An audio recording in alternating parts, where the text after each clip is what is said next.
Hola, ¿qué tal, querido profesor Dexter? Mi nombre es José Ortega, en conjunto con mis compañeras Mónica Rocha y María del Carmen Mena. Tenemos el agrado pues, de sustentarle este proyecto, este trabajo que se denomina Teorías del Aprendizaje. Dentro de los contenidos que vamos a estar explicando está la definición de aprendizaje, los antecedentes de estas teorías que son tan interesantes conocerlas, los fundamentos de las teorías y pues mis compañeras estarán conversando un poco sobre lo que es el conductismo y el cognitivismo y las teorías conductistas y cognitivistas, al igual que las teorías humanísticas y las teorías neurocientíficas. Pues bien, a manera de introducción quisiera mencionar que estas teorías que hoy conocemos y que estamos aprendiendo un poco de cada una de ellas no nacieron de la noche a la mañana. Desde la edad antigua, desde aquellos filósofos, Platón, Aristóteles, se ha venido hablando de la manera en que el ser humano aprende. Estas teorías han evolucionado y al punto de que la educación contemporánea le debe mucho a estas teorías. Inclusive nuestra educación panameña está fundamentada en estas teorías. Tenemos instituciones que se fundamentan en muchas de estas teorías y validan el trabajo que se hace en esas instituciones en base a estas teorías de aprendizaje.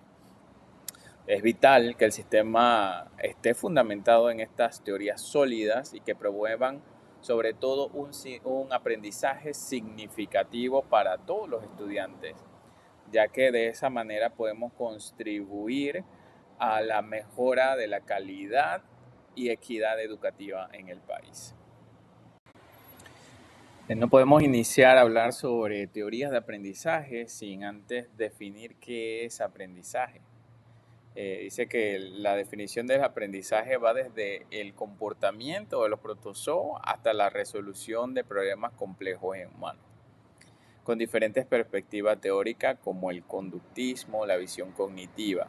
Una definición comprometida lo describe como un proceso teórico inferido a partir de cambios en el comportamiento observable, debido a experiencias ambientales, reflejando la perspectiva cognitiva y la complejidad del proceso, que incluye factores como ensayos, efectos de drogas, fatiga, motivación y etapa de desarrollo. Esta definición integra investigaciones de la tradición asociativa del aprendizaje animal con estudios del aprendizaje humano desde la psicología cognitiva actual. Como lo mencionaba anteriormente, esta curiosidad por el estudio del aprendizaje viene desde la edad antigua. Pues en la edad antigua se muestra cómo civilizaciones como la egipcia, la mesopotámica, la china, la griega, inclusive la romana, desarrollan sistemas educativos para transmitir conocimientos y habilidades entre generaciones. En Egipto, por ejemplo, se enseñaba la escritura y matemática a la élite de las escuelas. En Mesopotamia se utilizaban tablillas de arcillas para enseñar escritura y cálculos. En China se utilizaba mucho lo que era la memoria para memorizar textos clásicos, caracteres. En Grecia tenemos filósofos como Platón y Aristóteles, ellos reflexionaban sobre el conocimiento y la educación. Y en Roma la educación pues se centraba en la formación de ciudadanos para el ejército y la administración del imperio. Luego, al pasar los años, nace el racionalismo y el empirismo. Pues estas corrientes filosóficas, por ejemplo, el racionalismo eh, enfatizaba en lo que es el uso de la razón y la mente para comprender el mundo, mientras que el empirismo eh, tenía que ver sobre el conocimiento en base a la experiencia directa, ¿no? Y a la observación como principales vías de aprendizaje. Luego, todo esto evoluciona hacia otras corrientes y van naciendo corrientes filosóficas como el conductismo, tiene que ver con la conducta, y finalmente con el cognitivismo, que tiene que ver más con el cerebro, ¿no? Y cómo funciona el cerebro, etcétera. Pero mis compañeras le estarán hablando un poco más sobre lo que es el conductismo y el cognitivismo, un poco más a fondo de esas teorías. Bien, las teorías de aprendizaje se fundamentan en estas últimas corrientes filosóficas. Por ejemplo, tenemos el conductismo que inicia en el siglo XX, inicia con estudios de Pavlov, de Watson, de Skinner. Ellos centraron su atención en la observación y en la modificación del comportamiento observable, destacando la importancia del entorno y los estímulos externos en el aprendizaje. También se fundamenta en la corriente filosófica que se denomina constructivismo, ¿verdad? Posteriormente, el constructivismo, impulsado entonces por Piaget y Vygotsky, cambió el enfoque hacia el papel activo del estudiante en la construcción de su propio conocimiento, a través pues, de la interacción con el entorno y la colaboración con otros. Otro de los fundamentos es el cognitivismo, el cual es una teoría de aprendizaje que se enfoca en cómo la mente procesa la información, cómo la almacena, cómo la recupera y la utiliza para resolver problemas y tomar decisiones. Esta perspectiva se centra en los procesos mentales internos como la atención, la memoria, el pensamiento, la resolución de problemas, y considera que el aprendizaje es un proceso activo de construcción de conocimiento. Y pues bueno, ya lo más reciente, digamos, lo más salido, eh, lo que ha salido últimamente, se habla ya de conectivismo, que tiene que ver con la era digital. Este conectivismo tiene ya sus autores, Siemens y Downes.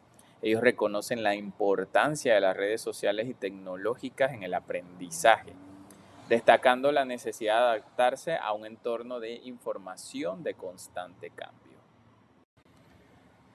Pues entonces se estarán preguntando, ¿y de tanta teoría para qué nos sirve a nosotros como docentes? Pues las teorías se han diseñado para ser aplicados en la educación, obviamente, ¿no? Por ejemplo, podemos hablar de una personalización en el aprendizaje. Las teorías de aprendizaje proporcionan un marco para diseñar experiencias educativas que se ajusten a las necesidades individuales de los estudiantes, fomentando un aprendizaje más significativo y sobre todo duradero. Con el conectivismo tenemos el uso de la tecnología. Esto ha impulsado la integración de la tecnología en el aula, permitiendo la creación de entornos de aprendizaje más colaborativos, accesibles, en donde los estudiantes pueden interactuar con una variedad de recursos y perspectivas. Un breve ejemplo es lo que estamos haciendo en estos momentos, que estamos aprendiendo un poco de teorías del aprendizaje por medio de una virtualidad, una dosificación de módulos que me parece excelente porque se ajusta a las necesidades de muchos de nosotros como estudiantes, los cuales tenemos que trabajar y tenemos el tiempo un poco comprometido. Pero eso no nos limita a que podamos aprender por medio de esta modalidad. El enfoque en el proceso. Las teorías de aprendizaje también resaltan la importancia de centrarse en el proceso de aprendizaje, no solamente en los resultados finales, sino en todo el proceso. Promueve esto una mentalidad con crecimiento y resiliencia, en donde los errores son vistos como oportunidades de aprendizaje. Bien, había mencionado también la aplicación sobre todo en la realidad panameña. En el tema de personalización del aprendizaje, pues las teorías de aprendizaje como el constructivismo nos ayudan a los educadores panameños a diseñar experiencias de aprendizaje que se adapten a las necesidades individuales de nuestros estudiantes. teniendo en cuenta los contextos sociales, lingüísticos y sobre todo culturales. Nosotros podemos hacer un enfoque en la experiencia, siguiendo los principios del aprendizaje experiencial. Nosotros como educadores podemos fomentar la participación activa de los estudiantes en el proceso de aprendizaje, utilizando actividades prácticas, situaciones que reflejen situaciones reales que ellos puedan ver en la vida real, que le permitan aplicar y contextualizar conocimientos adquiridos. En cuanto a la integración de la tecnología, pues la tecnología prácticamente vivimos con ella en la sociedad panameña y es crucial que nosotros como educadores incorporemos herramientas digitales, recursos en línea para prácticas pedagógicas, siguiendo los principios del conectivismo, ampliar el acceso al conocimiento y promover la colaboración e intercambio de ideas. Aprendizaje conductista y cognitivas. El aprendizaje son explicaciones que buscan comprender cómo se produce el aprendizaje y cómo se adquieren nuevos conocimientos, habilidades, actitudes. Estas son teorías son fundamentales para la educación, ya que proporcionan una base teórica para el diseño estratégico, pedagógico y para la comprensión del proceso del aprendizaje. El conductismo surge de una teoría psicológica y posteriormente se adapta su uso en educación. Esta es la primera teoría que viene a influir fuertemente en la forma de cómo se entiende el aprendizaje humano. Estudia la conducta humana, que es observable y que es basada en el estímulo externo, en las respuestas a esos estímulos. Activismo. Se puede entender como aquello que permite que el alumno construya su propio aprendizaje. Las principales ideas de esta teoría son: el alumno es responsable de su propio conocimiento, construye su conocimiento por sí mismo, relaciona la información nueva con conocimientos previos, establece relación entre elementos, da significado a la información que recibe, necesita un apoyo, pudiendo ser el profesor o el padre. El profesor se convierte en su orientador. La evaluación. En esta teoría se evalúa de la siguiente manera. La evaluación en el modelo conductista es el control periódico de los cambios de conducta especificados en los objetivos mediante la aplicación de pruebas objetivas. ¿Cómo se evalúa? Bueno, en este modelo se evalúa. ¿Qué se evalúa? Resultados. ¿Cómo se evalúa? Instrumento tradicional. ¿Quién evalúa? El profesor. ¿Cuándo se evalúa? Al final del proceso. La evaluación es un control permanente. Principales características del conductivismo. El intento de predecir y controlar las conductas de forma empírica y experimental. La enseñanza se plantea como un programa que modifica la conducta del alumno. Condiciona al alumno a realizar actividades previamente definidas. Desarrolla alumnos receptores de la información. Fomenta la memorización de los contenidos. Como podemos ver, la pirámide de la enseñanza por medio del conductivismo. La evaluación se enfoca en el producto. El alumno se convierte en receptor de la información. El maestro es el centro de este proceso. El aprendizaje se determina mediante los cambios de conducta y por último la información se deposita en el alumno. Entre sus ventajas podemos mencionar muchísimas. Les voy a resaltar solamente dos, que son las principales, y estas podemos ver que se logra una conducta deseada. Se enseña el vocabulario, por ejemplo, mostrando dibujos junto con los nombres impresos de las cosas dibujadas. Entre sus desventajas es un mecaniza al alumno, el aprendizaje es como algo mecánico, no considera el carácter cualitativo emocional de esta conducta humana. Como siguiente punto, vamos a ver el aprendizaje cognitivo. Este aprendizaje impacta en gran medida en la forma en que los niños resguardan, procesan, captan y relacionan los conocimientos adquiridos en su día a día, por lo cual es importante fomentar su memoria y maximizar el potencial del sistema cognitivo. Tipos de aprendizaje cognitivo. Existen muchos tipos de aprendizaje cognitivo. Solamente le voy a mencionar 3. El aprendizaje por descubrimiento. Este tipo de aprendizaje se basa en la idea de que los estudiantes son más propensos a recordar conceptos si lo descubren ellos mismos. Como siguiente punto, el aprendizaje social o emocional. A través de este tipo de aprendizaje, los estudiantes consiguen entender y controlar sus emociones a sí mismos, comprender a las demás personas, siendo este indispensable en su formación como individuo, en la adquisición de valores y su relación interpersonales.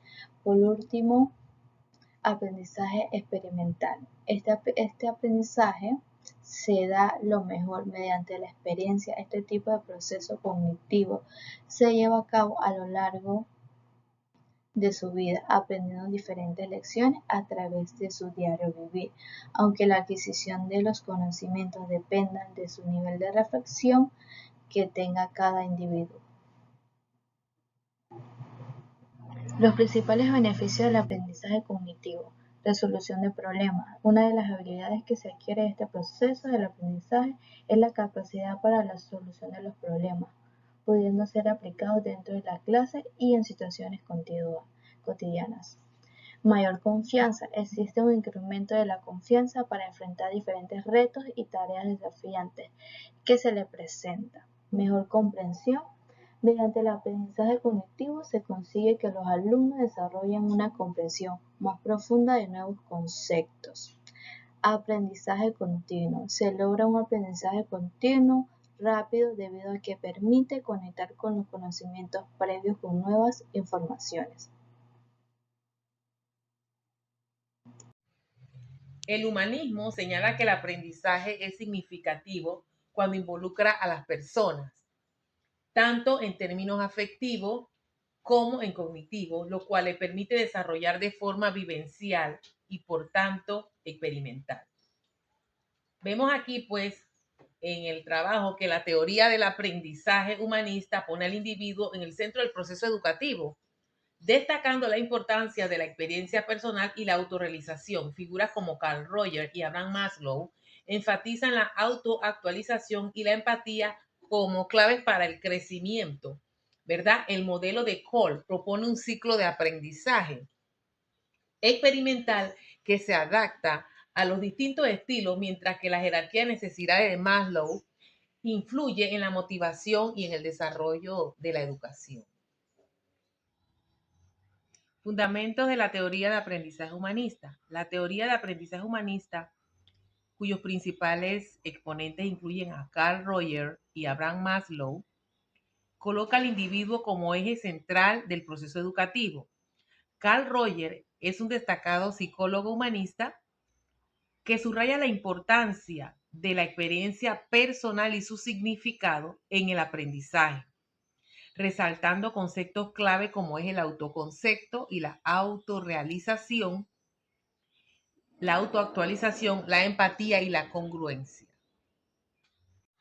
El paradigma humanista es un modelo educativo que tiene como centro al estudiante, promoviendo lo que es la autorrealización y teniendo en cuenta la individualidad de cada persona o de cada individuo. Voy a hablarles acerca de la teoría neurocientífica para que usted tenga un conocimiento que se divide en varias secciones. Según la teoría neurocientífica, se divide en el cerebro trino, cerebro total, la teoría del hemisferio, dicho por Roger Sperry, y la inteligencia múltiples por Howard Gardner. Entonces, según el cerebro trino, está compuesto de 3 partes que son el neocórtex límbico y el reptiliano. El neocórtex es la parte de nuestro cerebro que se encarga del procesamiento cognitivo. El límbico es considerado el centro de las emociones, es decir, nuestro sistema nervioso emocional, y se encarga de producir y generar emociones, ¿verdad? De la parte del sistema nervioso. La teoría del cerebro trino o de los 3 cerebros de MacLean surge con el objetivo de agrupar diferentes zonas neuronales según su función y en el orden de aparición evolutiva de los sistemas más primarios, hasta aquellas estructuras más avanzadas y propias de los seres humanos, ¿verdad? Y la parte del cerebro reptiliano, que es la parte de atrás, esta sección de aquí, es considerada como la estructura ancestral que regula nuestras funciones vitales y las conductas más instintivas relacionadas con lo que tiene que ver con la supervivencia del individuo. Voy a hablarles ahora acerca de la teoría de los hemisferios cerebrales.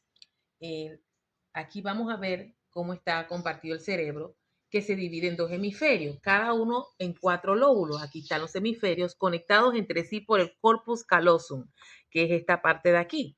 Cada hemisferio procesa la información que recibe de distinta manera, o dicho de otro modo, hay distintas formas de pensamientos asociadas en cada ministerio.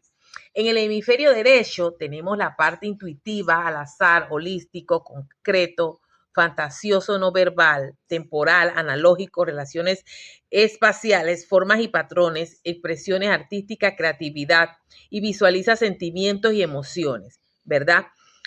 Está relacionado con la expresión no verbal, es decir, que piensa y recuerda a través de imágenes, es lo que hace esa parte del hemisferio. En el hemisferio izquierdo está la parte lógica, la parte secuencial, la parte lineal, la parte simbólica, basada en la realidad verbal temporal abstracta, símbolos, lenguaje, expresión oral y sigue directivas.